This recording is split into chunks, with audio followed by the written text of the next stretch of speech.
¿Una película sobre la vida de un fotógrafo?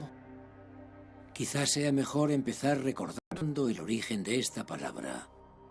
En griego, foto significa luz y grafis, escribir, dibujar. Un fotógrafo es, literalmente, alguien que dibuja con la luz, alguien que escribe y reescribe el mundo con luces y sombras.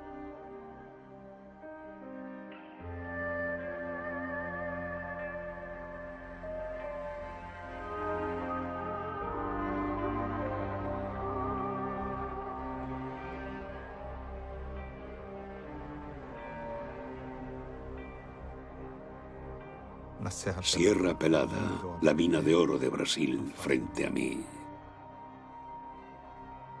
Cuando llegué al borde de ese inmenso agujero, se me erizó el vello. Nunca había visto nada parecido.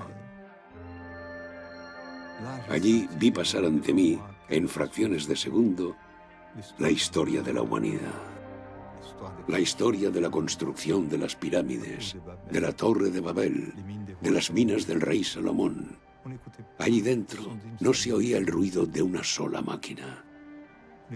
Solamente se oía el murmullo de 50.000 personas metidas en un gran agujero. Conversaciones, ruidos humanos mezclados con los toques manuales. Realmente me hizo viajar al principio de los tiempos. Casi podía escuchar el murmullo del oro en esas almas.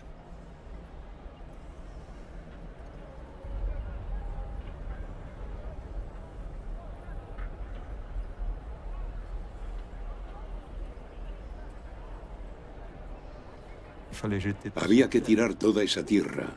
No todo es oro. Tenían que encaramarse, salir, trepar por las escaleras pequeñas, llegar a las escaleras grandes y salir a la superficie.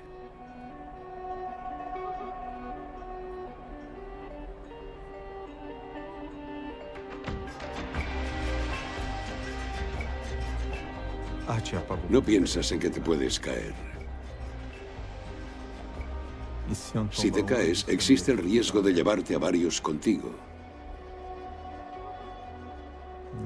Yo subía varias veces al día y nunca se me ocurrió que pudiera caerme porque nadie se caía. Estábamos allí para transportar sacos o para hacer fotos, en mi caso.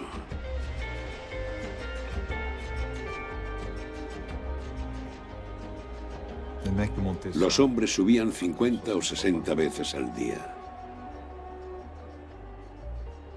La única forma de descender un plano inclinado como ese es corriendo. Si paras, te caes.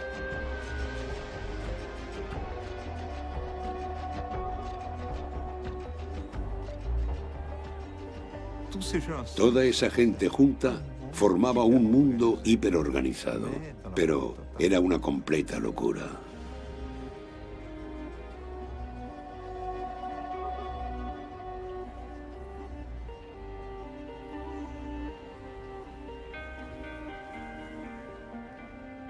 Pueden parecer esclavos, pero no había ni un solo esclavo. Si existía alguna esclavitud allí, era el afán de ser rico. Todo el mundo quería ser rico.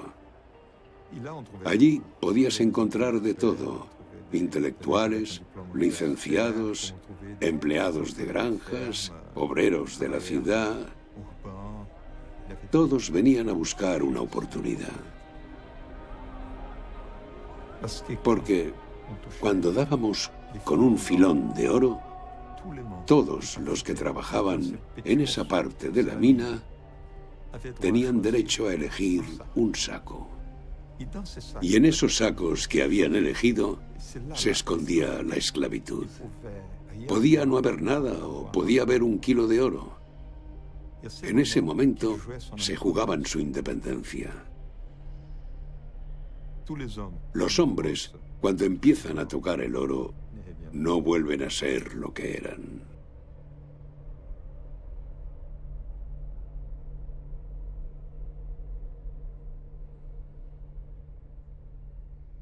Vi esta foto por primera vez en una galería hace más de 20 años. No sabía quién la había tomado, pero pensé, ha de ser un gran fotógrafo y un aventurero. Detrás había un sello y una firma, Sebastião Salgado, y compré la copia.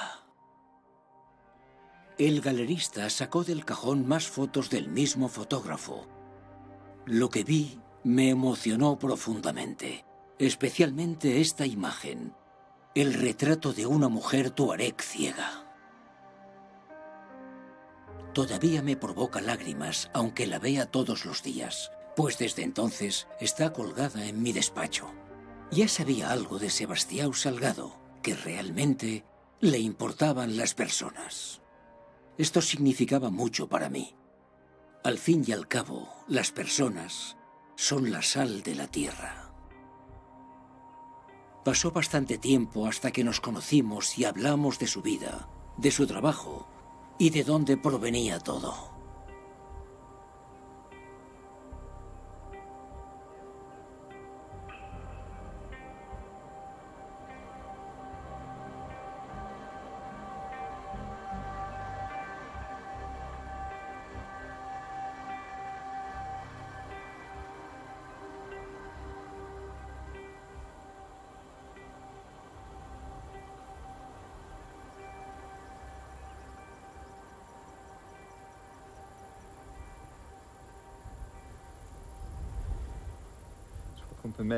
Aunque pongamos muchos fotógrafos en un mismo sitio, siempre sacarán fotos muy diferentes, porque necesariamente proceden de sitios muy distintos. Cada uno tiene su manera de ver, cada uno en función de su historia. Creo que mi historia es que aprendí mi manera de ver aquí, en este lugar. Aquí tengo un ideal del planeta.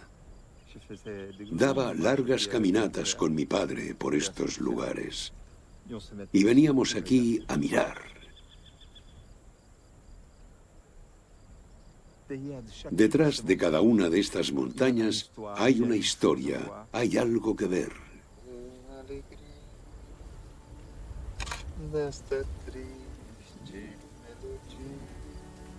Aquí he soñado mucho. Quería ir más allá de esas montañas, quería conocer.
Alam severo.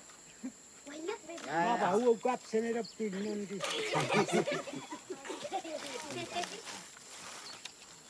Ano ka daw pala na sinya lang daw doang.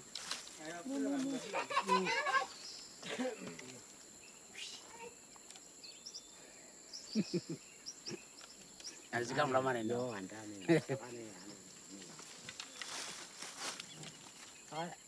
Ini nih semena karep tu ya lunto.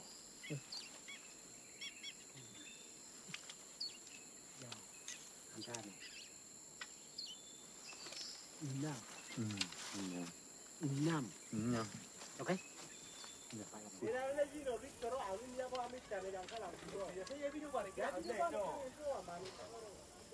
Nó đang sắp được ra này.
Sebastián era muy bohemio, siempre estaba viajando.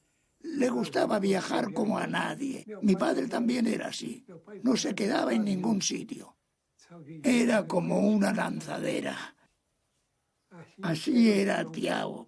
Pensaba que estaba en Vitoria y estaba aquí o estaba en el norte o haciendo propaganda política. Y en cuanto a los estudios, si yo no hubiera tenido amigos, no habría estudiado. Sebastián era dejado para los estudios, dio mucho trabajo, pero estudió economía. Yo quería que hiciera derecho. Lo cursó un año, pero no le gustó y se pasó a economía. Y le fue bien. Este era Sebastián Salgado, el padre. Le legó su nombre a su único hijo, quien, aunque siguió siendo un viajero inquieto toda su vida, se benefició de los estudios que su padre le obligó a cursar de formas que nunca hubiese imaginado. Sus estudios en economía le dotaron de sólidos conocimientos de los mercados, el comercio y la industria. Por eso sabía lo que regía el mundo. Para él, todo comenzó en Aimorés, una pequeña ciudad de Brasil. Allí estaba la finca de su padre, bajo el gran cielo. Allí había vastas selvas atlánticas. Allí se encontraba el río, entonces aún navegable, pero sobre todo, por allí pasaban trenes interminables a rebosar de minerales, hierro y mena, que iban de allí al resto del mundo. Al fin y al cabo, esta era y aún es la mayor zona minera del planeta. Allí es donde Sebastián creció. Era el único niño entre 7 hermanas. ¡Qué vida! Durante todos los veranos jugaba a orillas del río Doce, el río Dulce, el mismo lugar en el que estamos ahora con nuestro pequeño equipo de filmación. Sebastián, ¿te quedas ahí? Aprendí una cosa. Tener a un fotógrafo delante de mi cámara es muy distinto a filmar a cualquier otra persona. No se queda quieto haciendo de él mismo. No. Por deformación profesional, reacciona y responde usando su arma preferida, su cámara de fotos. Devuelve el disparo. Bim, tengo una foto tuya muy bonita. Yo también, y no te lo digo. Ya me imagino. En este caso no solo me fotografiaba a mí. Mira la foto. Sí, tenía a 2 de nosotros en su objetivo. El otro era mi compañero en la dirección, su hijo mayor, Giuliano. Ya había acompañado a su padre con su cámara en varios viajes, como a Papúa, Nueva Guinea, que ya habéis visto, o aquí, a una isla remota al norte del mar de Siberia Oriental. Ojalá hubiera podido acompañarlos.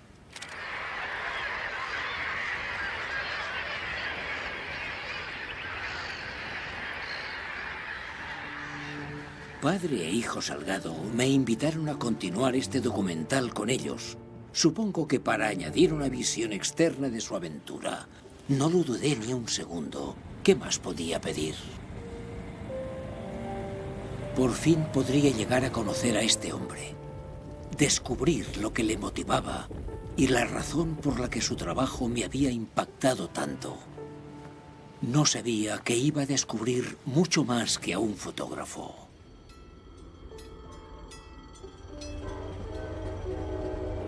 Sebastião tenía 15 años cuando tomó el tren y se marchó para siempre de su pequeña ciudad para asistir al instituto en la capital provincial de Vitoria.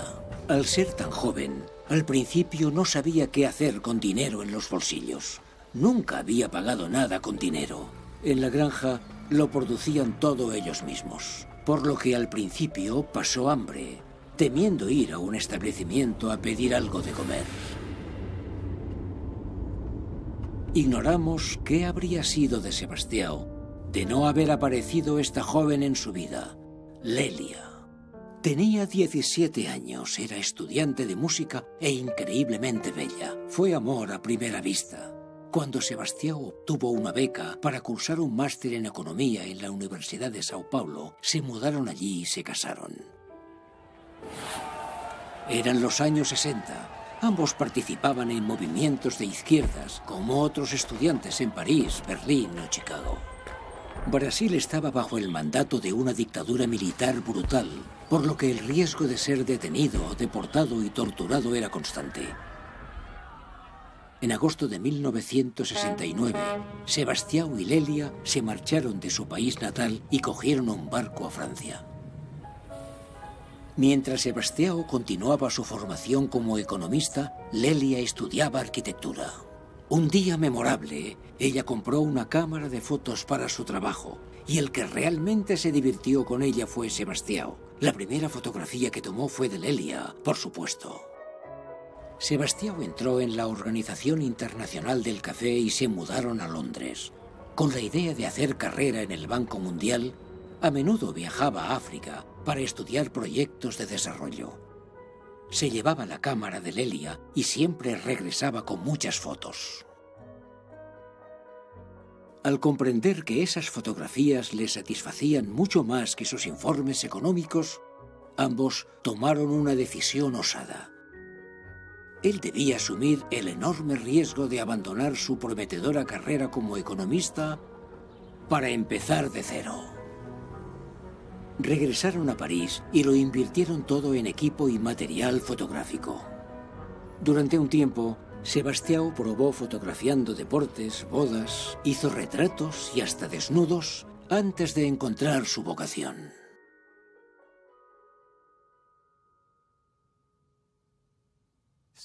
Estas son mis primeras fotos.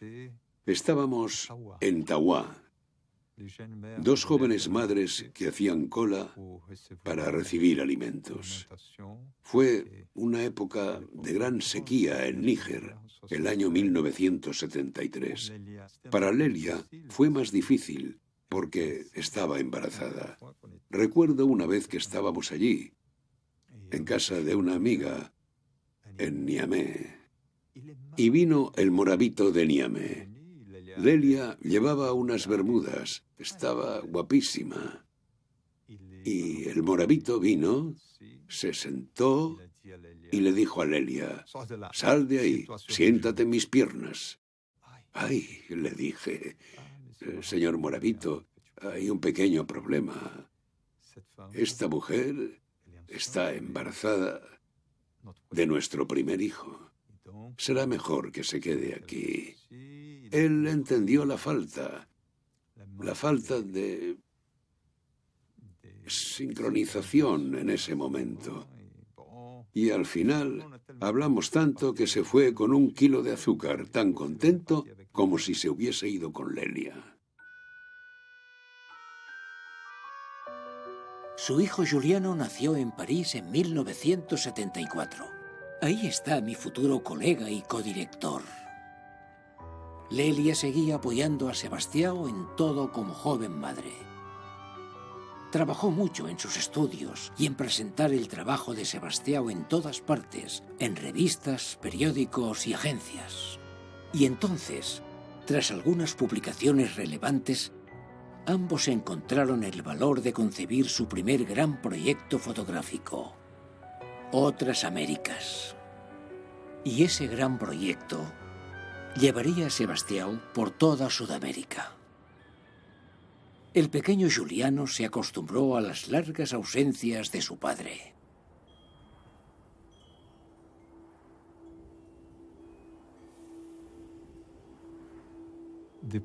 Tras dejar Brasil en 1969, empecé a echar mucho de menos Latinoamérica y decidí realizar un viaje a los países vecinos de Brasil: Ecuador, Perú, Bolivia. También soñaba con ver las montañas de Latinoamérica, los Andes. En esa época, en Latinoamérica, había una profunda agitación social, la teología de la liberación. En ese viaje conocí a un joven sacerdote en Ecuador que se llamaba Gavicho. Teníamos la misma edad, un joven fotógrafo y un joven sacerdote. Él llevaba la palabra de Dios, organizaba a los campesinos en cooperativas, introducía la solidaridad. Y como él tenía todas esas comunidades a su alcance, pude realizar viajes impresionantes. Aquí estábamos a más de 3.000 metros. A veces subíamos desniveles de 600 o 700 metros al día. Pero yo disfrutaba enormemente de vivir en ese paisaje, en esas comunidades. Estos son los Saraguros, un grupo de indios del sur de Ecuador. Muy creyentes, pero también grandes bebedores de alcohol. Más de la mitad de la comunidad, los fines de semana, hombres y mujeres, están completamente borrachos. El campesino de la izquierda se llama Lupe, Guadalupe. Lupe era muy amigo mío. En esa época, yo llevaba el pelo largo, rubio y muy largo, y tenía una gran barba pelirroja y rubia. Un día que andábamos por las montañas, se me acercó y me dijo: «Mira, Sebastião, yo sé que te han enviado del cielo, porque, según la leyenda de los Saraguros, los dioses, a imagen de Cristo, volverían a la tierra para verlos, para observarlos y ver quiénes merecían el cielo». Mientras recorríamos las montañas, aprovechaba para contarme su vida. Creía firmemente que yo estaba allí para observarlos y explicar allá arriba su comportamiento.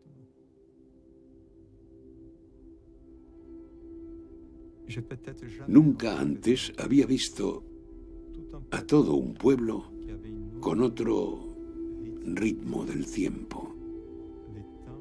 El tiempo que pasé con los Saraguros me parecieron 100 años. Todo era tan lento. Era otra manera de pensar, otra velocidad. Había fatalismo en sus caras. Esto es en el estado de Oaxaca, en México. Es un grupo de campesinos llamados mijes. Allí todo es medieval, el arado, todo. Era la América Latina profunda. Era un pueblo campesino. Pero lo más importante de esa comunidad era la música. Era una gente que adoraba la música. Los miembros de esa comunidad que sabían tocar un instrumento no necesitaban trabajar. Trabajaban como músicos.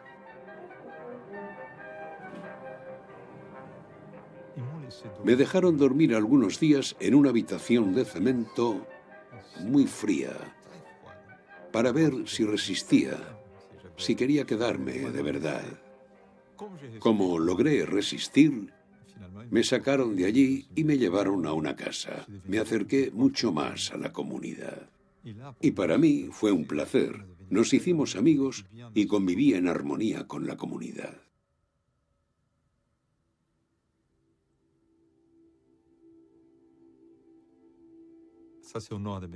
Esto es en el norte de México. Son los tarahumaras. Son grandes corredores. Son corredores